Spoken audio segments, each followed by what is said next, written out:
এদিকে হিরো আলমের মন্ত্রী হওয়া নিয়ে একই বললেন প্রধানমন্ত্রী শেখ হাসিনা। আলমকে দেখার জন্য আসছি। আমার ছেলেরাও ঢাকা থাকে, কিন্তু আমি আলমকে দেখার জন্য এখানে আসছি। আগামী দিনে এগিয়ে যাবো। ভাই আপনি আমাকে ক্ষমা করে দিবেন, আমি আসলে আপনাকে নিয়ে অনেক কথা বলেছি, কিন্তু আজকে বুঝতে পেরেছি আলম ভাই সত্যিকারের মানুষ। আসসালামু আলাইকুম সুপ্রিয় দর্শক বন্ধুরা, অবশেষে সত্যের জয় হতে চলেছে। দর্শক বন্ধুরা, যেই হিরো আলমকে নিয়ে সারাক্ষণ মানুষ সমালোচনায় ব্যস্ত থাকতো, সেই হিরো আলমকে নিয়ে এখন জয়ের গুণগান গাইতে ব্যস্ত হয়েছে। দর্শক বন্ধুরা, গত কয়েকদিন আগে হকার সয়ফুল হিরো আলমকে নিয়ে ব্যাপক সমালোচনা করেছিল, কিন্তু এবার হিরো আলমের অফিসে গিয়ে হিরো আলমের হাতে পায়ে ধরে তার জয়ের গুণগান গাইতে শুরু করেছে। দর্শক বন্ধুরা, এবং অন্যদিকে আপনারা হয়তো ভিডিওর শুরুতে একজন বৃদ্ধা মহিলার কিছু কথা শুনেছেন, এবং সেই সাথে সেই বৃদ্ধা মহিলা বাংলাদেশের অপান্ত থেকে হিরো আলমের বাসায় গিয়েছে শুধুমাত্র হিরো আলমকে দেখার জন্য। তো দর্শক বন্ধুরা, এবং সেই সাথে হিরো আলমকে নিয়ে এমন গুরুত্বপূর্ণ কিছু কথা বলেছেন হকার সাইফুল এবং সেই বৃদ্ধ মহিলা, আপনারা সেই কথাগুলো শুনলে অবাক হয়ে যাবেন কিভাবে শেষ পর্যন্ত হিরো আলমকে নিয়ে এখন মানুষ যেন আনন্দে মেতেছে। তো দর্শক বন্ধুরা, যদিও সেখানে মাননীয় প্রধানমন্ত্রী উপস্থিত হননি, তো দর্শক বন্ধুরা চলুন আমরা তাদের সেই কথাগুলো শুনে আসি। আপনারা সেই কথাগুলো শুনলে অবাক হয়ে যাবেন কিভাবে হিরো আলমকে নিয়ে এবার তারা আনন্দে মেতেছে।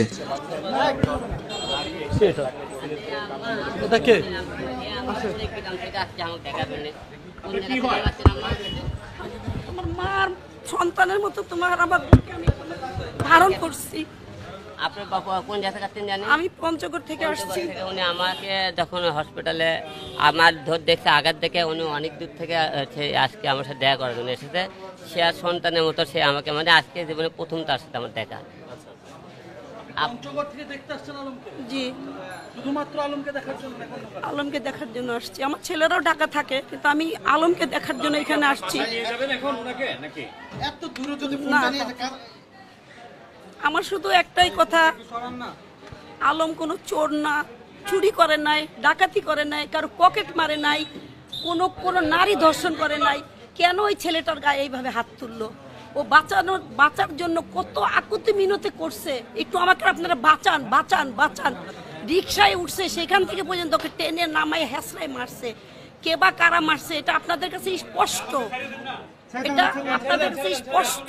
কিন্তু কোন দল বলবো না কোন দল মারছে, কে মারছে না মারছে, এটা আপনারাই ভালো করে জানেন কারা করছে এটা। আমরা এটা সুষ্ঠু বিচার চাই, আর কিচ্ছু না। কই যাইতেছো তুমি? অফিসে যাবো, রামপুরা অফিস আমার। রামপুরা আমার একটা ছবি তুলবো, আমি তোমার সাথে একটা ছবি তুলবো। আমাকে একটা ছবি তুলে দাঁড়ান, দাঁড়ান একটু। ছবি তুলে দেন তো। ওই সামনে হয়েছে রামপুরা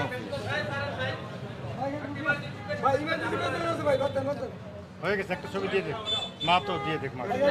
আমার সন্তানের মতো ওকে আমার বুকে বাবা পঞ্চ করে বাবা। হিরো আলমকে আমি ওর কষ্ট যখন থেকে দেখতেছি, এই ছেলেটাকে বাড়ি থেকে বের করে দিছে কোনো এক সময় বৃষ্টির সময় তার বাবা, দ্বিতীয় বিয়ে করে। এত কষ্ট করে একটা ছেলে কোথায় উঠছে, সেদিন থেকে মানে ওকে আমার সন্তানের মতন করে আমি বুকে ধারণ করি। যে হিরো আলমের কাছে আমাদের অনেক কিছু শিকার আছে, অনেক কিছু। এই ছেলেটা যে দাঁড়ালো ইলেকশনে কত সাহস করে, কিন্তু ও তো কোনো ক্ষতি করে নাই কারো, ও তো কারো ক্ষতি করে নাই। কেন এরকম একটা অবলা ছেলেকে কিভাবে মারপিট করলো? এভাবে তো মারার কোনো দরকার ছিল না। এটা শুধু আমি কেন চাবো, এটা আমার চাওয়ার কিছু নাই, পুরা দেশবাসী পুরা বিশ্বের চাইতেছে। এখন এটা কি হওয়া উচিত, এটা আমার চাওয়া না। এটা আমি পঞ্চগড় থেকে আসছি, এমনি ঢাকা আমার ছেলেরা আছে এখানে। আমি দেখতে আসছি, ওর সাথে আমার কথা হয়েছে আজকে। ও আমাকে বলছে খালাম্মা আসেন আপনি। খুব কষ্ট লাগছে বাবা, আমি বাসা থেকে বের হই না, আমি নিজেও অসুস্থ। এইভাবে একটা কুকুরকে যদি মানুষ, কুকুরকেও তো মানুষ এইভাবে মারে না। বর্তমান জমানায় একটা কুকুরের গায়ে হাত তুললেও তো সেটারও কিন্তু রিয়েকশন। পঞ্চগড়ে আসলে আপনার পরিচয়টা কি? পঞ্চগড়ে আগামী দিনে এগিয়ে যাবো। ভাই আপনি আমাকে ক্ষমা করে দিবেন, আমি আসলে আপনাকে নিয়ে অনেক কথা বলেছি, কিন্তু আজকে বুঝতে পেরেছি আলম ভাই সত্যিকারের মানুষ। উনার যে হৃদয় দিয়েছে আল্লাহ, এই হৃদয় বাংলাদেশের কোন রাজনীতিবিদ নেতার নাই। আজকে আলম ভাইয়ের বিরুদ্ধে কথা বলার পরে আলম ভাইয়ের অফিসে আমি আসতে পেরে নিজেকে ধন্য মনে করছি। এ হচ্ছে বাংলার নেতা। আগামী দিনে আলম ভাই হবে মুসলিম জনতার জননেতা। সে আশা আকাঙ্ক্ষার লালিত স্বপ্ন বুকে ধারণ করে আমি আজকে আলম ভাইয়ের কাছ থেকে বিদায় নেব ইনশাআল্লাহ। সাইফুল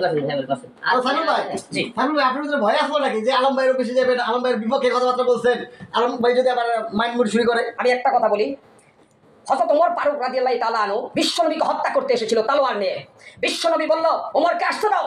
বিশ্বনবীর চেহারা দিয়ে তাকানোর পরে ওমরের তলোয়ার থুয়ে দিয়ে ওই ওমর ফারুক বিশ্বনবীকে বলল যে হে রাসূল, আজ থেকে আমি আপনার সৈনিক, আজ থেকে কাফেরদের বিরুদ্ধে জিহাদ হবে। আজকে হিরো আলম ভাইয়ের বিপক্ষে ছিলাম, আজকে হিরো আলম ভাইয়ের সামনে এসে বলতেছি হিরো আলম ভাইয়ের পক্ষে থেকে আগামী দিনে প্রত্যেকটা আন্দোলন সংগ্রামে আমি অংশগ্রহণ করব।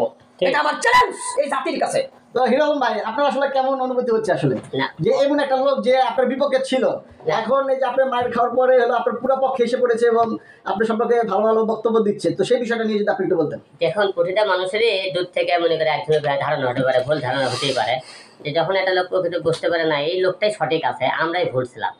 কেউ কারো যদি ভুল বুঝতে পারে তার মনে করেন সেটা তো আল্লাহ পাক বলছে পৃথিবীতে ক্ষমার উপরে কিছু নাই, তুমি যে কোনো ভুল করে তাকে ক্ষমা করো। যে মানুষের হাতে কেউ উনি হটেছে ক্যামেরা সামনে দুটো কথা বলে, ওইটা আমার গায়ে লাগেনি, আমি তো মার খাইনি, তো এতে তো আমার সম্মানও চলে যায়নি। যখন একটা ভাই বুঝতে পারছে না আমি ভুল বলতেছি একটা লোকের মধ্যে, তো এর উপরে কিছু না, ক্ষমার উঠতে কিছু না। আর আমি এসব মনে করেন আমাকে কেউ গালি দিক বকা দিক, আগে থেকে আমার একটা অভ্যাস, আমার সহ্য করে অভ্যাস হয়ে গেছে, দিক গালি দিক, সে আমাকে গ্যালিতে শান্তি পাইছে, দিক গালি, সে বকা দিছে, সে আমাকে মারছে, এটা মারুক, আমি তারে মারবো না, কারণ সে একদিন তার ভুল বুঝতে পারবে না আমি মনে ভুল করতেছে। তাই সাইফুল ভাইকে অসংখ্য ধন্যবাদ, আপনি হলে ভুল বুঝতে পেরেছেন, তারপরে আপনি হলে সুন্দর সুন্দর আপনি কথাগুলো লোকজন শোনে, কারণ আপনি অন্যের প্রতিবাদ করেন। আমি হিরো আলম না হয়নি না কেন, আমি অন্যায় করলে আপনি আমার বিরুদ্ধেও কথা বলবেন, আমি আর ভালো না, আমি যত অন্যায় করবো, আমি অন্যায় করলে আমার বিরুদ্ধে কথা বলবেন, আর আমি তো ভালো করি ভালো কথা বলবেন, এতে আমার কোনো দুঃখ নাই। আমি হিরো আলম ভাইয়ের ভক্ত যারা আছেন আপনাদের কাছে আন্তরিকভাবে দুঃখিত, আমি ক্ষমা প্রার্থী। হিরো আলম ভাইয়ের কাছে আজকে আমি ক্ষমা প্রার্থী। আজকে উনি যে আঘাত, যেই যন্ত্রণা তিনি ভোগ করেছেন এই দেশের মানুষের ভোটের অধিকারের জন্য তিনি রাজপথে নেমেছেন, আমাদের বুঝতে একটু দেরি হয়েছে। আমরা আজকে হিরো আলমকে চিনেছি কিভাবে? হিরো আলম ভাই বলেছিলেন যে আমি যদি নির্বাচন না করতাম ঢাকা 17-তে, তাহলে মানুষ জানতো না যে দেশে একটা ভোট হচ্ছে। আজকে অনেকে আমরা তুচ্ছ তাচ্ছল্য করেছি, কিন্তু আজকের হিরো আলম বাংলাদেশের বর্তমান নূর হোসেনের কাতারে আছে। এরশাদের আমলে যে গুলিবিদ্ধ নূর হোসেন ছিল, আজকের এই হিরো আলম হচ্ছে বাংলাদেশের আগামী দিনের গণতন্ত্র মুক্তির আন্দোলনের মহাসেনাপতি হবে, এটাই আমার বিশ্বাস। আর আমি হিরো আলম ভাইয়ের কাছে এসে আমি দেখলাম, আমি উপরে তো দর্শক বন্ধুরা, আপনারা হয়তো এই পুরো ভিডিওটি দেখে এবং তাদের এই কথাগুলো শুনে অবশ্যই বুঝতে পেরেছেন অবশেষে হিরো আলমের পক্ষ নিয়ে তারা কিভাবে হুঙ্কার দিয়েছেন, এবং সেই সাথে সেই বৃদ্ধা মহিলা কিভাবে হিরো আলমকে অত্যন্ত চমৎকারভাবে তিনি কিছু কথা বলেছিলেন। তো দর্শক বন্ধুরা, যদিও আপনারা হয়তো টাইটেল এবং থাম্বনেল দেখে কিছুটা নার্ভাস হয়েছেন এবং সেই সাথে এই সকল কথাগুলো শুনে আপনারা হয়তো ইতিমধ্যে বুঝতে পেরেছেন, যদিও মাননীয় প্রধানমন্ত্রী শেখ হাসিনা সেখানে উপস্থিত না হলেও যারা উপস্থিত হয়েছে তারা হিরো আলমকে নিয়ে কীভাবে সুখবর দিয়েছে এবং হিরো আলমের জয়গান গেয়েছে। তো দর্শক বন্ধুরা, আপনারা এই পুরো ভিডিওটি দেখে এবং এই সকল কথাগুলো শুনে আপনাদের কাছে কেমন লেগেছে অবশ্যই কমেন্ট করে জানিয়ে দেবেন। তো দর্শক বন্ধুরা, ভালো থাকুন, সুস্থ থাকুন।